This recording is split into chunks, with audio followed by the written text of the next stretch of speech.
Grâce au général de Gaulle, la France a longtemps préservé son armée et son indépendance vis-à-vis de l'Union européenne et de l'OTAN. Cependant, depuis quelques années, le peuple de France a subi certaines violations. En effet, le refus de mettre l'armée française au contrôle des Américains de l'OTAN a toujours été la condition sine qua non de notre indépendance. Les Français ont voté non au traité de Lisbonne. C'était parfaitement clair, nous n'en voulons pas. De quel droit ont-ils pu nous l'imposer, sinon avec la complicité de ceux censés nous représenter? Le 14 juin 2013, le Conseil de l'Union européenne a donné mandat à la Commission d'ouvrir des négociations avec les États-Unis en vue d'aboutir à un accord transatlantique pour créer le plus vaste marché au monde.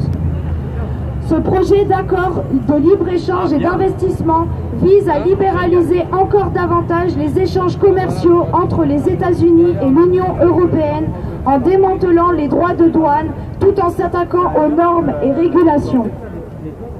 Des traités commerciaux vont permettre la destruction du tissu social et économique et ouvrir grandes les portes à l'exploitation de nos ressources par l'emploi de techniques polluantes et destructrices pour la nature pour leur profit exclusif. Le TAFTA, marché transatlantique, va obliger l'Union européenne à suivre les normes et les lois américaines. Ceci aura pour conséquence majeure de détruire les terres de l'Union pour cultiver les OGM et pratiquer l'élevage intensif aux hormones en faisant disparaître toutes les petites exploitations agricoles. Ceci étant prévu pour 2015.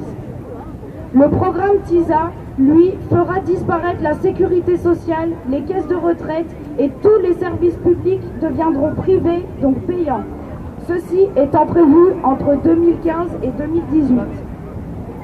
L'État français a d'ores et déjà annoncé que les caisses de retraite complémentaires sont vides et que sous 2 ans, il n'y aurait plus aucune retraite d'honoré.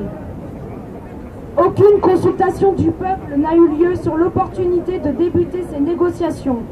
Au contraire, les citoyens sont tenus à l'écart de discussions se déroulant dans la plus stricte confidentialité entre une poignée de négociateurs experts non élus et lobbyistes invités.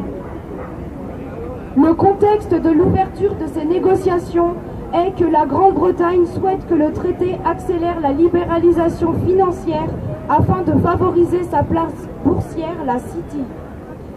L'Allemagne vise de nouvelles parts sur le marché américain pour son industrie exportatrice et le gouvernement français cherche à obtenir une plus grande ouverture des marchés publics américains, chacun figé sur ses intérêts particuliers. Lorsqu'on contrôle les médias, la finance et la plupart des institutions de l'État, on contrôle donc aussi la pensée publique. La France libre de Gaulle a depuis longtemps perdu son esprit d'indépendance, ses spécificités culturelles et presque son identité. Enfin, la régionalisation achèvera les nations en les divisant en régions européistes, ceci étant prévu entre 2018 et 2020. Si rien n'empêche ces programmes de s'accomplir, la France aura disparu dans moins de 10 ans.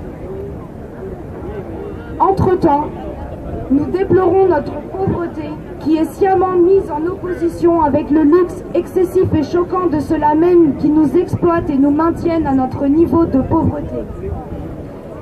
Nous constatons chaque jour une diminution de nos libertés alors que les dirigeants autoproclamés s'accordent toutes les faveurs ainsi que tous les passe-droits.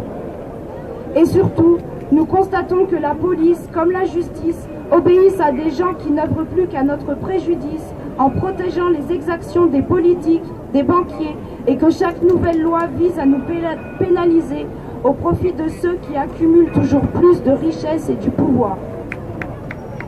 Vous, Français, indivisibles, voulant conserver identité et indépendance, souhaitant établir ses propres valeurs, son propre mode de vie, ses propres lois et retrouver sa dignité.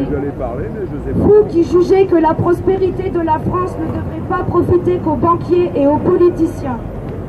Vous, Français de toute religion, de toute ethnie, de toute profession, de tout niveau social, de toute région, prêts à défendre une valeur unique, un pays libre tendant la main à tous les peuples de la terre, invitant à refuser la guerre et la dictature de quelques familles, Rendez-vous le 14 juillet sur la place de la Concorde à 10h.